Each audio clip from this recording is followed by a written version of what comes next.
This is the original Giulietta, and the first model that came out was the Sprint, which is the coupe version here, and that was in 1955. And they were so popular that what was meant to be a very low production car, maybe a few hundred examples, they ended up building 20,000.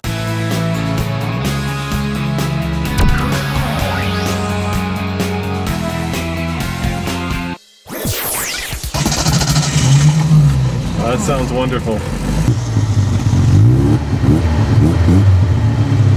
One of the most fun things to do is just tossing it around a corner. You don't have a whole lot of grip with these really narrow tires, like 155 15s.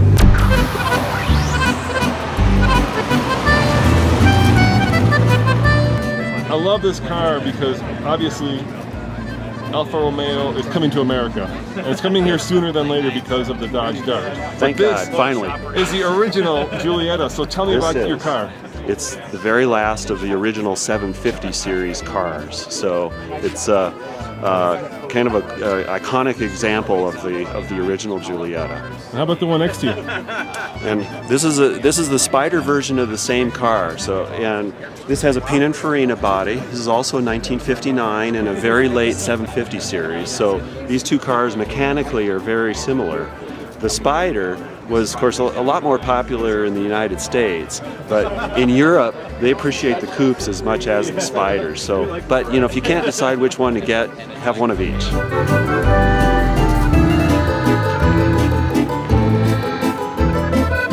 Consider the time when the car was built in Italy in the late 50s.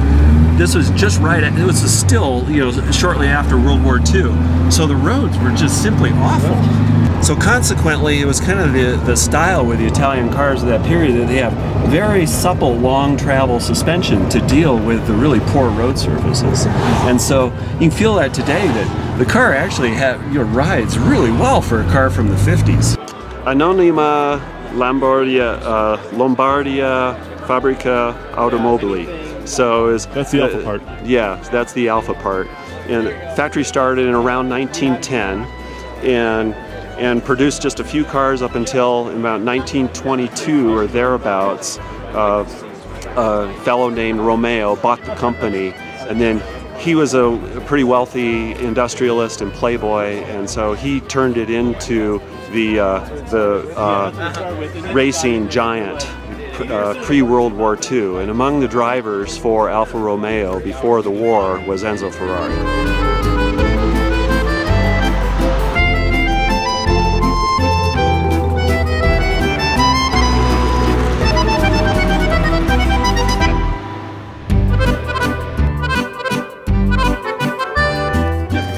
It's 1,290 cc's, so about 78 cubic inches, double overhead cam. It's a Hemi. I love telling people that this is that Alfa Romeo had a Hemi. It started in 1955. Hemispherical. That's right. It's a Hemi head engine. It was.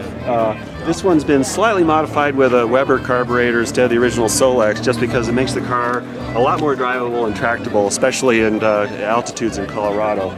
Produces about 80 horsepower. And this one is a Veloce, you said, right? This is a factory Veloce, and it's a little bit higher compression, a little bit hotter cams, but the main difference is the dual Weber carburetors on here. And it also, even though the red line on the dash says about 7,000, things really don't get interesting until you get up to about 7,500.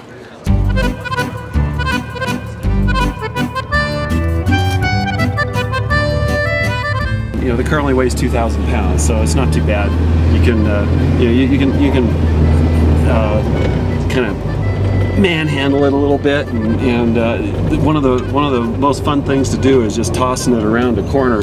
So which one of these two do you like better? That's an unfair question. Say, yeah, actually, the one I'm driving. They're both great cars.